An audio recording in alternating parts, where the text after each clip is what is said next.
Hi everyone, so we are going to start with general anesthetics. Before starting with the general anesthetic topic, just few things to be cleared. ये जो notes है मैंने KD Tripathi से बनाया है, keeping that as a reference. Secondly, ये जो भी notes है या जो video है, this lecture would be useful for two reasons. अगर आपका रिविजन है तो आपको रिविजन में काम आएगा, या सेकेंडली अगर आपने कुछ भी नहीं पढ़ा है so just try to memorize as much as you can, because ये मेन चीज़ है ये चैप्टर की. So let's start. General anaesthetics it is divided into two things, intravenous inhalational. और इनहेलेशनल में भी मेरे पास दो टाइप्स है और इंट्रावीनस में भी दो सब टाइप्स है. So let's go to inhalational. We have volatile liquids and gas. So volatile liquids में I have ether, haloethane, isoflurane, desflurane and sevoflurane. So let's start with general anesthetics में inhalation and inhalation में volatile liquids. So the short form to remember it is HIDES, HIDES. So ether, haloethane, isoflurane, desflurane, sevoflurane. So काम क्या करेगा general anaesthetic, या फिर anaesthetics in general and analgesics में फ़र्क क्या है, काम क्या करेंगे. So first of all anaesthetics और एनाल्जेसिक्स भी दोनों भी पेन सेंसेशन को कम करेंगे. दैट इज हमको अगर पेन जो हो रहा है उसका सेंसेशन कम करेंगे, इसलिए हमको दर्द नहीं होगा, वो वाला जो पार्ट है उसमें पेन नहीं होगा. So it blocks the sensation inducing pain. अगर एनेस्थेटिक है तो कॉन्शियसनेस हो सकता है, वेरएज एनाल्जेसिक में कॉन्शियसनेस नहीं होता है. लॉस ऑफ सेंसेशन जो कॉन्शियसनेस के थ्रू नहीं होता है. ठीक है, वंस अगेन एनेस्थेटिक्स में blocks the sensation inducing pain, consciousness cost, whereas analgesics में relieve the pain without affecting overall consciousness and sensation. ठीक है, वो पर्टिकुलर एरिया में ही हम डिफाइन करेंगे. अगर वो लोकल एनेस्थेटिक है तो, वेर एज जनरल एनेस्थेटिक है तो पूरा बॉडी के लिए हम बात कर रहे हैं. ठीक है, पूरे बॉडी के लिए हम बात कर रहे हैं. Now going to volatile liquids, ether, halothane, isoflurane, desflurane, sevoflurane. अभी इसमें दो मैकेनिज्म्स है. काम कैसे करेगा, दो मैकेनिज्म ऑफ एक्शन है. First they potentiate the GABA receptors and secondly opening of the two pore domain potassium channel. तो पोटेंशिएट गाबा रिसेप्टर्स मतलब क्या, तो GABA would bind to GABA receptors and जैसे गाबा रिसेप्टर्स पे bind होगा my chloride channels would open. तो chloride channels open हुए तो इन्फ्लक्स ऑफ क्लोरीन होगा एंड हेंस मेरा जो क्लोरीन है नेगेटिव आयन है ना, इसीलिए वो जब अंदर आएगा मेम्ब्रेन के तो it would cause negativity and hence negative membrane potential, जिसकी वजह से मेरा हाइपरपोलराइजेशन हो जाएगा.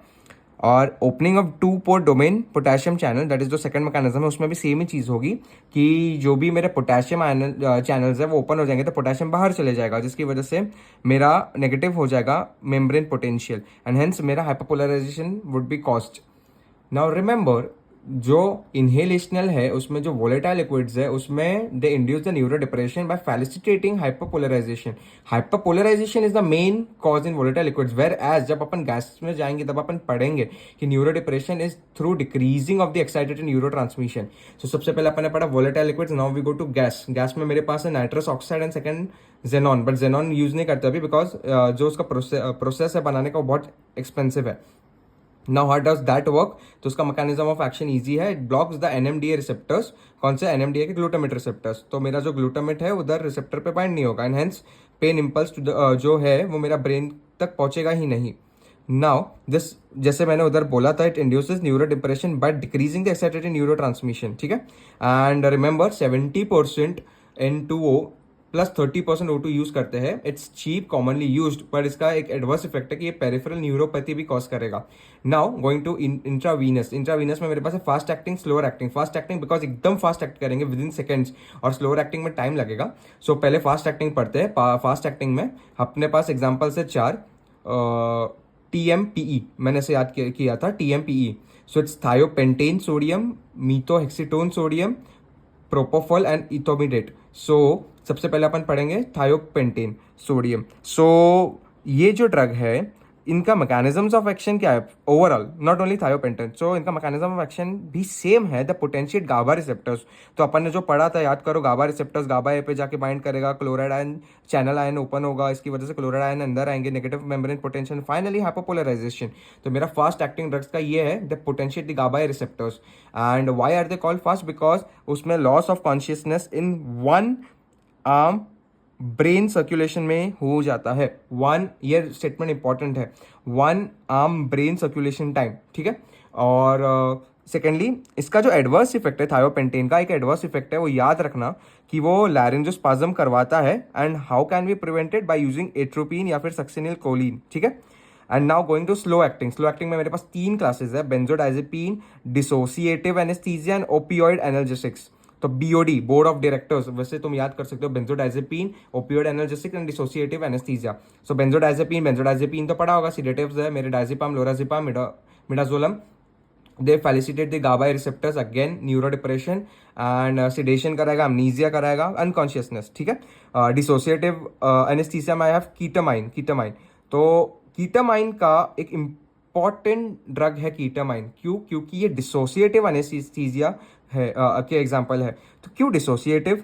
Because it causes analgesia, immobility, amnesia with light sleep. तो एमनीजिया में लॉस ऑफ मेमोरी भी होगा. तो ये तीनों चीजें कर रहा है, अपन की बॉडी को लगेगा कि जैसे कि अपन डिसोसिएट हो गए हो. So hence it is called as dissociative anaesthetic. One second, क्यों? क्योंकि अपने को एनर्जेसिया भी करेगा, इमोबिलिटी हो जाएगा, अमनीजिया हो जाएगा with light sleep. So we would be in a state as if we have been dissociated and hence dissociative anesthesia. And also the mechanism of action is it is a non-competitive NMDA receptor antagonist. Non-competitive NMDA receptor antagonist. Finally, opioid analgesics. Opioid analgesics में मेरे पास example है fentanyl.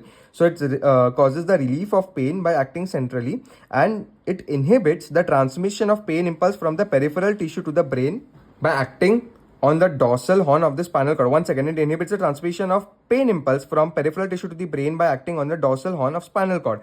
Okay, and एक छोटा सा सब topic है कि what are pre-anesthetic drugs and why do we take pre-anesthetic drugs? So we take pre-anesthetic drugs so that our body gets prepared for general anesthesia.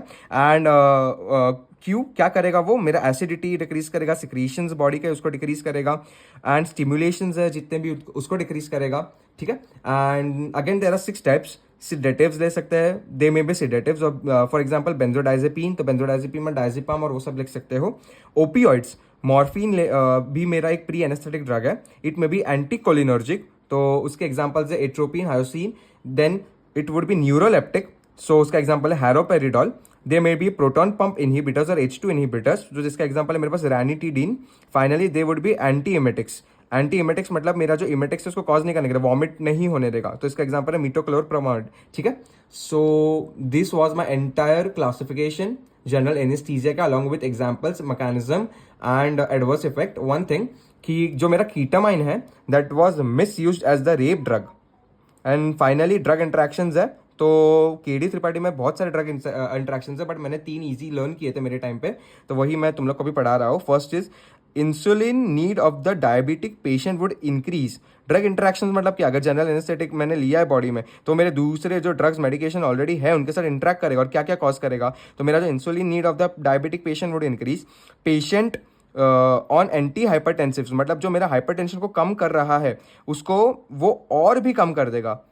जो मेरा हाइपरटेंसिव ड्रग, मेरा hypertension था बॉडी में, दैट इज मेरा increase level blood pressure level, उसको वो कम कर रहा था ड्रग. ठीक है. बट जनरल एनेस्थेटिक लेने के बाद वो और भी कम हो जाएगा. तो मे बी अगर मेरा 140 से 120 कर रहा था, तो वो 120 की जगह पे सीधा 100 हो जाएगा. So that was one of the drug interaction. So final revision, general anaesthetics divided into inhalational and intravenous. Inhalational में मेरे पास है volatile liquids and gas. Gas में मेरे पास है नाइट्रस ऑक्साइड, उसका mechanism of action blocking the NMDA glutamate receptors. और मेरे पास जो वॉलेटाइल लिक्विड्स है उसका अपन ने लर्न किया था हाइड्स. हाइड्स मतलब क्या?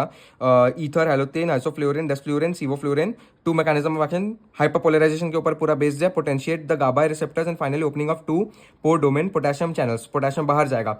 Now coming to intravenous, fast acting, slow acting. Fast acting में thiopentone sodium, methohexitone sodium, propofol, etomidate, TMPE.